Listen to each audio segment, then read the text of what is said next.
Ladies and gentlemen, dreamers and doers, seekers of purpose and fulfillment, welcome to Passion on Purpose, the podcast that sets your soul on fire and ignites the spark within you. I'm your host, Steph Hilfer, and I'm beyond thrilled you're here. Passion on Purpose features leaders, experts, and sometimes me on center stage.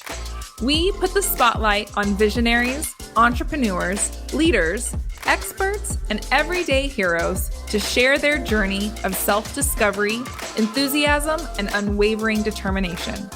We'll explore how they use their passion and purpose to fuel their brand. Alongside our leaders, we'll provide practical tips, actionable advice, and wisdom from our experts across various fields.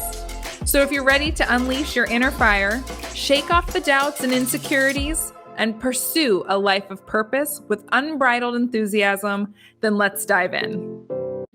All right, guys, welcome back to another episode of the Passion on Purpose podcast. Today, I'm so excited. We have Rick. Ooh, Rick, I want to say your name right. Names are so important. We practiced this, Rick. Rick Yvanovich. Did I get it right? Yes. Okay. I'm getting the thumbs up. Spot on. All right. We have Rick Yvanovich, and he is with, did I mess it up the second time? Of course. We have Rick. We're going to go with Rick, and he is with TRG. You also are going to learn so much about what he's doing as the CEO and a coach in his world. So excited to dive in more and learn about that. And so we are going to do that the same way we always do by asking our hard-hitting question. Are you ready? Yeah, I think so. But before we start, I would like to say thanks for having me, Steph. Really, and I like to share a core belief that I hold dear. I love that. And that is that all of us have the potential to be architects of change. And in today's era, which is really defined by all this constant transformation, our task is not just to keep up, but to actively shape the path forward. So for myself, from stacking shelves in a supermarket and learning the ropes of people management as a trainee in a supermarket chain in the UK, to then immersing myself in the precise world of accounting, and later navigating this constantly evolving landscape of technology and humans, my story really demonstrates the power of transformation and continuous learning and the significant impact each one of us can make. And every day, our actions, big or small, they shape our future. And as we discuss stuff today, Steph, I want everybody listening to remember this. You are your brand, and every decision you make is part of the unique story that you are crafting for yourself. How you react, how you adapt, and how you innovate in the face of all this change will define your story and your legacy. And this belief inspiring each of us for consistently higher achievement is the cornerstone of what I do, the cornerstone of my work, and it's also my life purpose. So as we dive into this great conversation today, let's not just think about adapting to change, think about how we can define it. After all, when we embrace our unique qualities and strive for personal growth, we are not just participants, but catalysts in our ever-changing business as unusual world. So let's get started, Steph.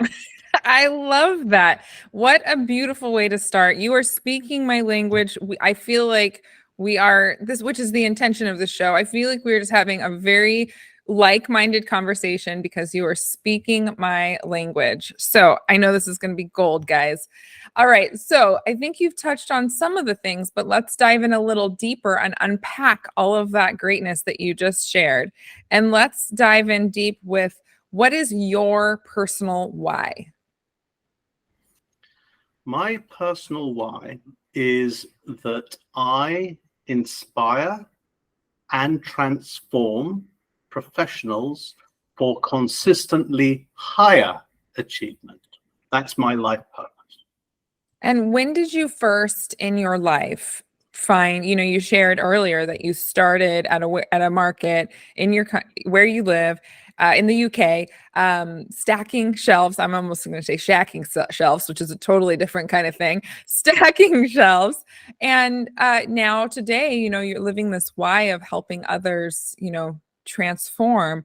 When did you first find that connection for yourself? That's an excellent question. I only actually came up with that life purpose statement about 4 to 5 years ago. Okay. 4 to 5 years ago. To me, I just, I was the straight A geek at school, Okay. who flunked it at the last second on those exams, which you're supposed to do really well on, which sort of dictates your trajectory and gets you into university. I didn't quite make the grade, so I ended up working in a supermarket. I kid you not. I was a management trainee. Mm-hmm.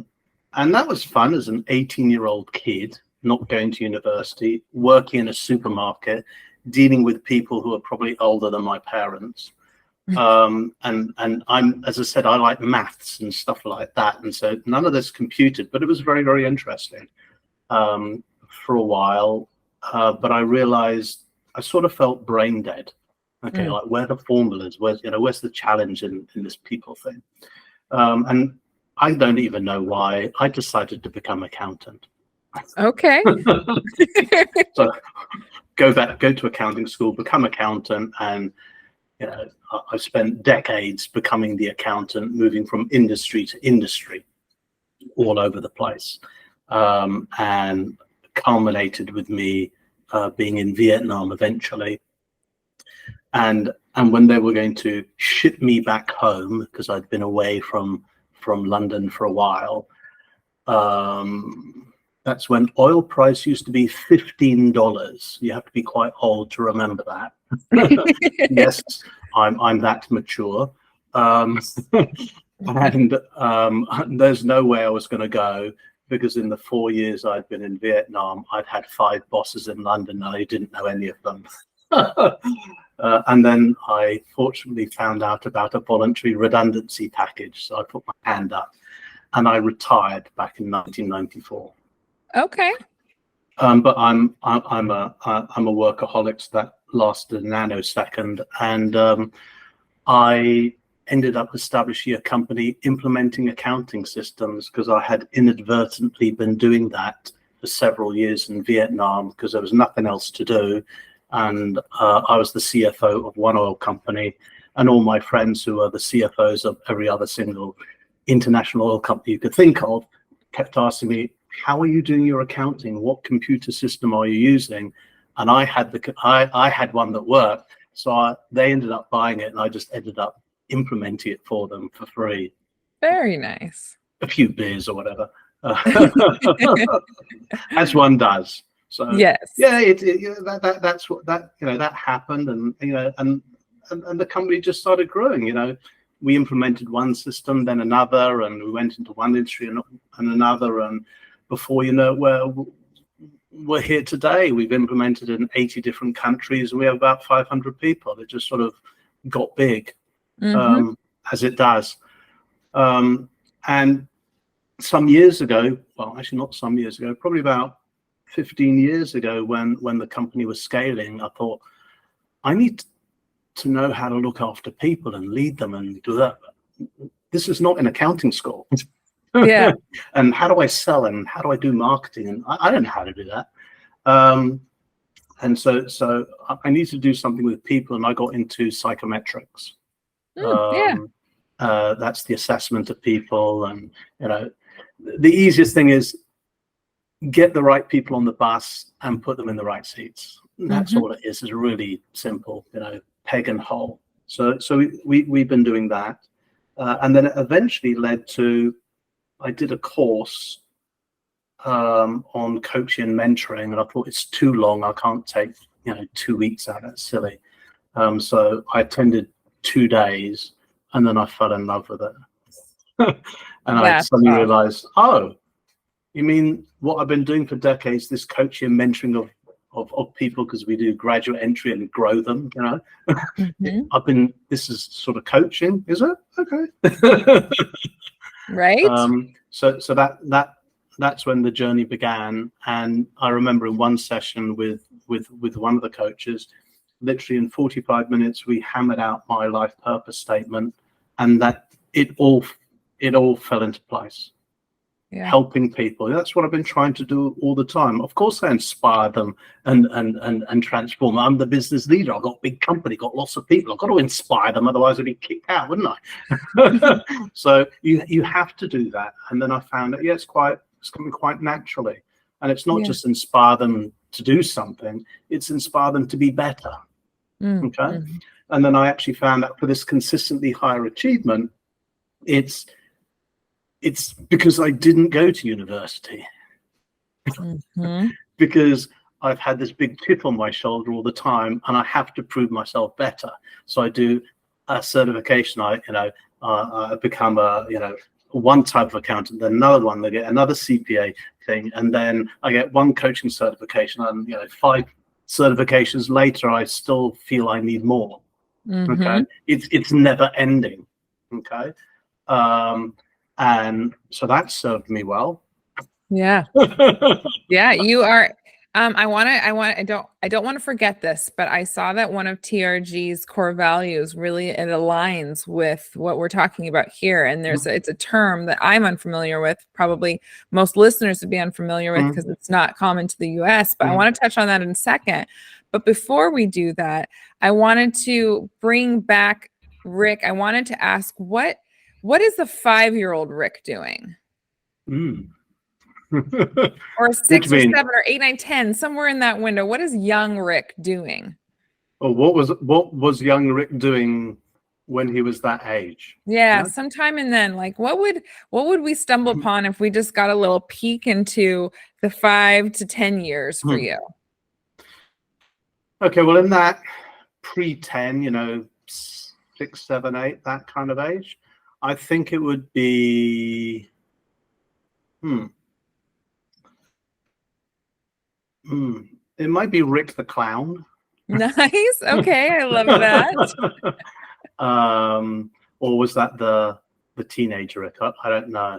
But yeah, I use humor. I've always used humor. Love that. Okay. To facilitate things. To maybe it might be a conflict avoidance thing. You can introduce humor into the tense situation to help defuse it. You can use humor to connect with other people. It's definitely an element to help people with approachability. Like you are, immediately when we got on the line together, even before we hit record, I just felt like this comfort, and you're so approachable and easy to talk to. And so with where you're at today, not even knowing it back then when you're 5, 10, 15 and bringing out this humor, I think it served you really well. Well, thank you. Well, isn't that what you expect? Because aren't I the stereotypical accountant? No, you are absolutely not, which is one reason why I asked that question, because you've had such a unique, fun journey. I love it. Like you kind of considered yourself maybe a clown in your younger years, right? Using humor. And then you loved math, yet, maybe test taking was not your strength. Hey, hand up here, guilty, same thing. And even before we got on the line, you told me that right after this, in the wee hours of the night, you're doing more courses. Like you are a lifelong learner, and it's been something that's clearly been drilled in you or just innate in you for a long time. And that innateness, that thing that comes so naturally to you that you maybe, like you mentioned, didn't realize was a skill until you learned of this whole coaching world. I think it's really powerful. And what I want listeners to get out of my ramble here is that the things that you do naturally and that come innate to you, do not second guess the power in that, and don't always assume that just because you know something, everyone does. That's just one of those huge life lessons that once you can tap into that, you can go forward with more intention and passion than you even probably know. So, with that little ramble, I just wanted to talk to you about this lifelong learning and helping others and seeing others grow, and to have you touch on one of your core values. I don't even want to try to pronounce it because I've clearly done a stand-up job on pronouncing challenging words today. Tell me about your core values at TRG. Okay, the core value that you're talking about is Kaizen.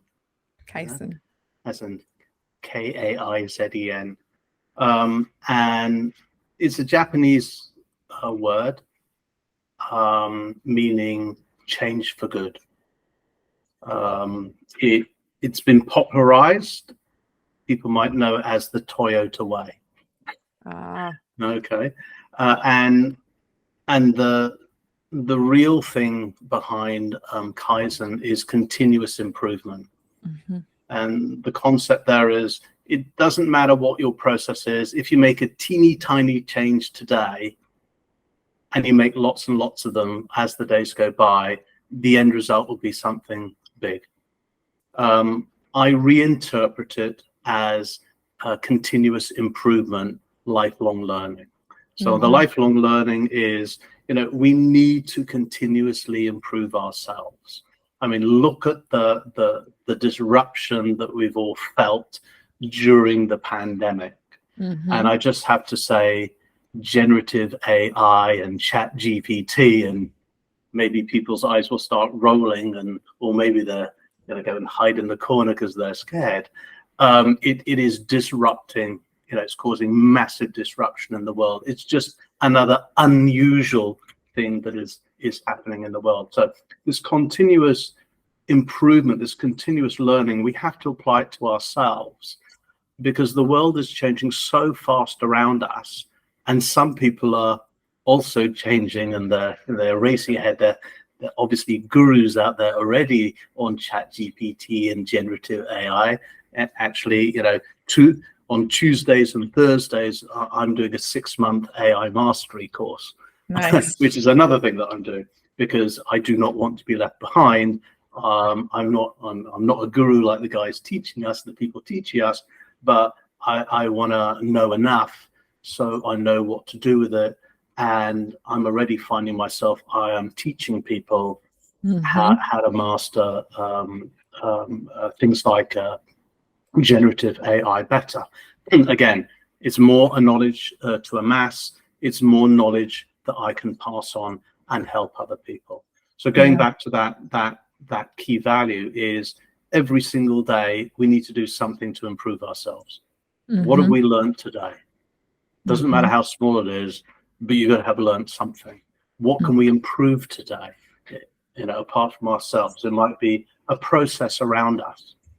Okay, and that is very, very important. And that's one of our 6 core values.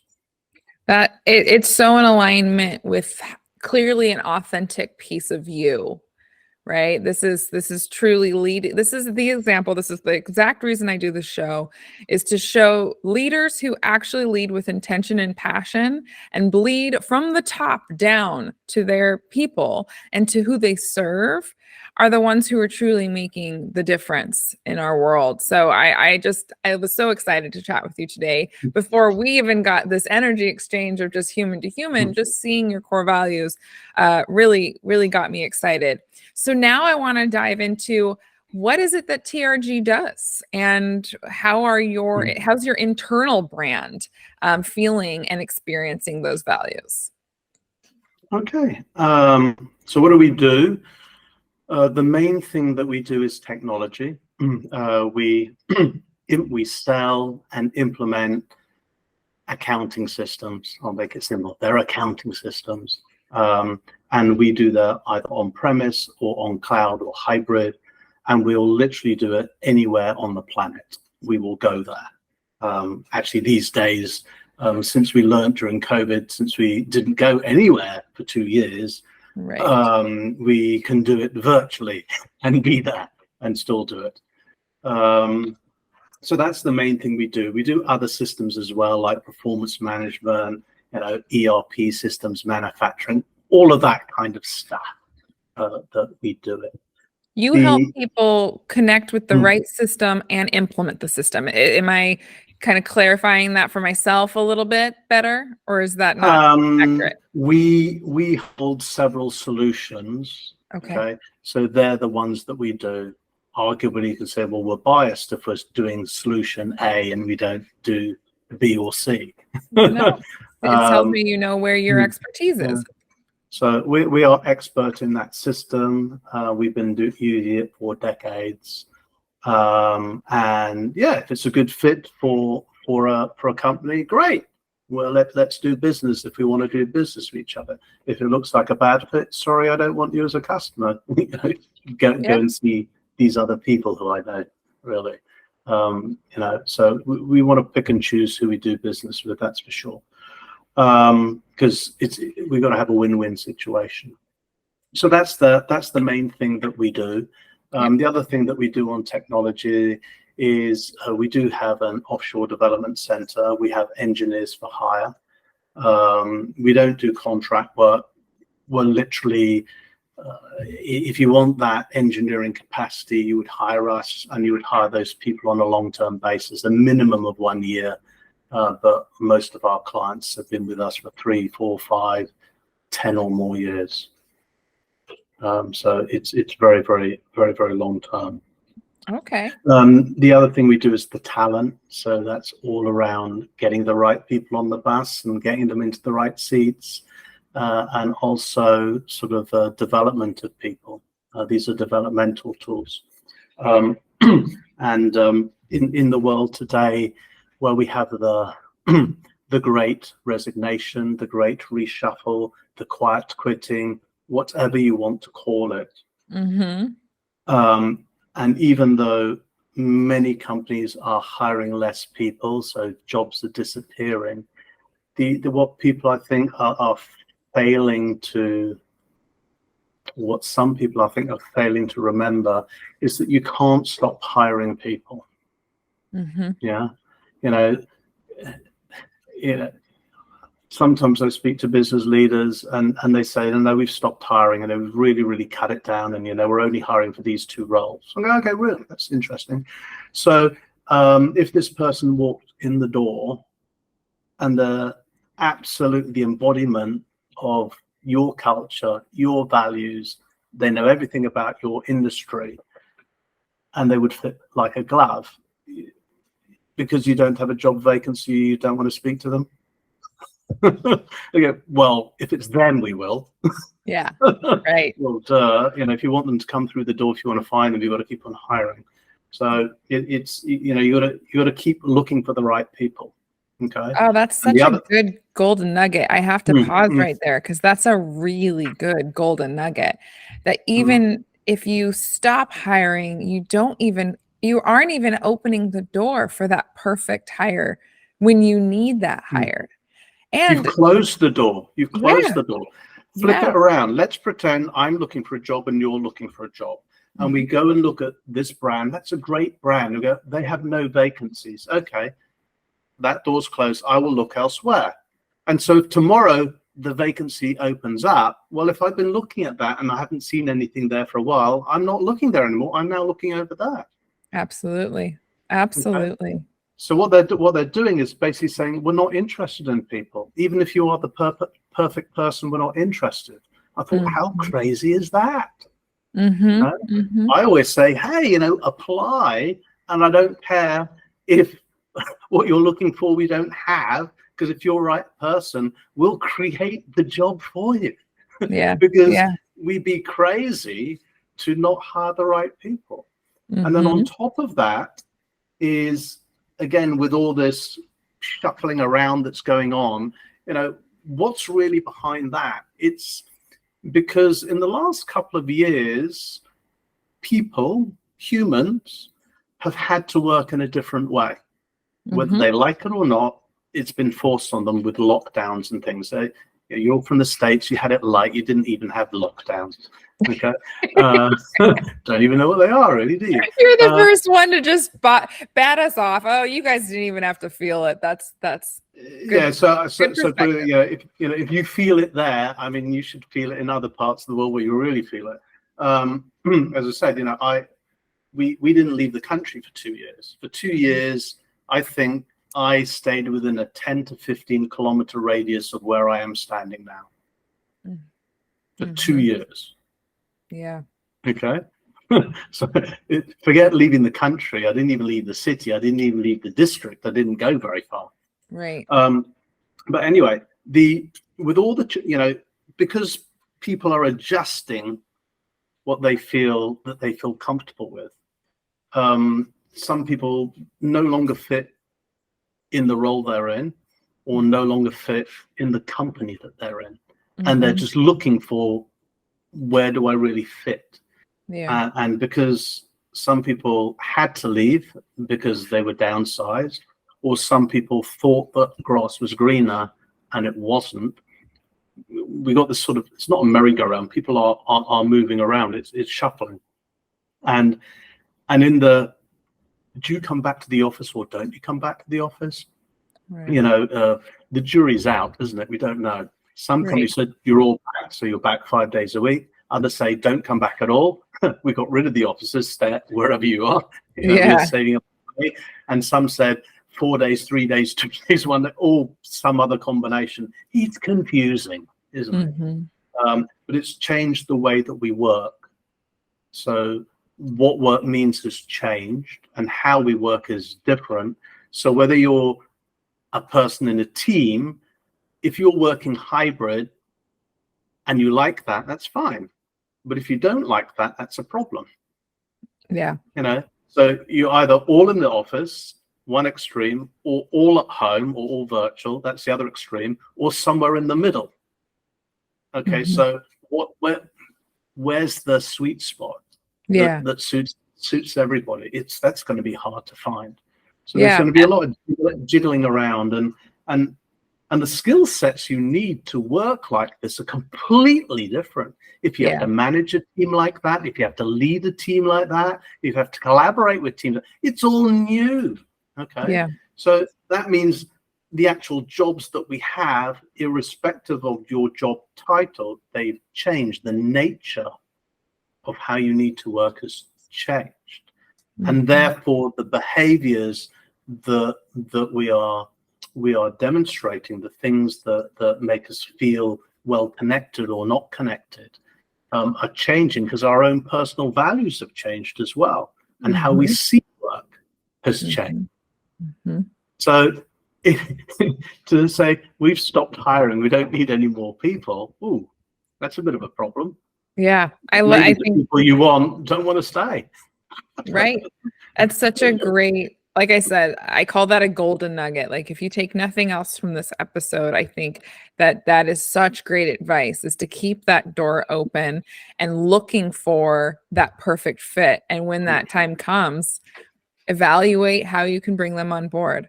So I want to talk about, just kind of to wrap up, who is a good fit for TRG? Who are you serving? And what is the easiest way to get into your world? Okay. So who's a good fit for us? Well, it depends what, we have lots of different products, but we're usually looking for enterprises, and we're looking for people, or looking for those who are probably in the international sphere. Okay. As in, they don't just have a domestic operation. They're in a bunch of countries, and we understand how it works here, and all the other ones are headaches because we don't understand them. We're not from there. They're the challenges. Got it. And for those CFOs and those C-level people who are trying to make heads or tails of all these different countries, it's not that easy. And since we want one system that everybody uses that's actually the same, that's a challenge. We solve that issue. We're very good at that. So that's one area. Other ones, on the coaching and speaking, all I would say is that anybody listening, okay, who's interested in any shape or form in continuing this conversation and the type of things that we've touched on and you brought up today, Steph, and want to learn more about me or want to explore more insights about my journey or how I can help you, just please reach out and connect with me. The easiest way is go to my website, which is my name, rickyvanovich.com. I'm also active on LinkedIn, and you can find me there. Just search for my name, Rick Yvanovich, and I believe there is only one person on the planet with that name. Seriously, Google me. Go check it out. Last time I Googled myself, it was only me. I couldn't find another person with that name. Okay. We did find a Rich. We found a Rich Yvanovich. Yeah, and that was an obituary. So good observation. So yes, just remember it's Rick Yvanovich. Yeah. And we will put that LinkedIn. I'll put your LinkedIn. I'm putting a note here. Put my LinkedIn. Now, the other thing that we can do is you can also find out more about me through one of my master classes. I have another website, humanskillsmastery.com, which is like an academy site. It's very much linked to the Business as Unusual book. Okay. And there's, it'll teach you how to find your life purpose and put a life purpose statement together, things like that. And because you've been so generous, Steph, I believe this is going to be podcast number 71. Yeah, indeed. So when you go to that website, okay, when you sign up, I am going to give you a code called POP, POPP 71, POP 71. Perfect. Okay, and that will give you a 100% discount on any course there, or since it's free, 100%, I'd advocate just sign up for the 1 year subscription and you get everything for a year. That is okay. Such a generous gift, Rick. Thank you. Okay. Well, you're welcome. And also, if you want to really deeper dive into my perspectives, go and get the book. Yeah. Business as unusual. Love that. Yeah. Yes. How to thrive in the new Renaissance. Okay. And it provides a more in-depth look into my beliefs and experiences. And it should provide valuable insights. So again, if you go to the rickyvanovich.com, there are links there to Amazon and Barnes and Noble and all the other places where it's available. Perfect. Okay. And POPP 71, POP 71 for Passion on Purpose podcast, episode 71. That is the code. It will be in the show notes, as well as the link on where you can access those trainings. Rick, thank you so much for being here. We didn't even touch on, for the audience, that it is very late for you and very early for me. So we both pat ourselves on the back for making time for each other and being here today. Okay. Thank you very much, Steph. As we close, I just want to leave everyone with a thought. Just remember, we are not just participants in this ever-changing world, but we are architects shaping the course of our own lives, our own careers, and the world around us. So I encourage you all to embrace change and define it rather than just adapt to it. Be that catalyst in your own business as unusual world. And the transformation, it starts with you. And I'm eager to hear about your journeys. So please reach out and share. Yeah. So, Steph, I really like to express my gratitude for letting me come on your show. Okay. It's been a great conversation, and I hope our listeners have enjoyed it as much as I have. And to all our listeners, I really, truly appreciate your time and attention. And I do look forward to hearing from some of you and learning from your experiences and perhaps sharing some even more in-depth future discussions. So thanks again, Steph, and to all our listeners for this wonderful exchange. Yes, thank you so much, Rick. Architects, that is who you are today. You are not just listeners. You are architects, as Rick says. Go forth, make change, and we will talk to you all next time. Thank you so much for tuning in to another episode of the Passion on Purpose podcast. I truly hope you got a lot of value out of this episode. So if you did, please rate, review, and share. If you are interested in being a guest on the show, whether a leader or an expert, please go to getvim.com/podcast and you will find our application page, or reach out to me directly and I can give you more information.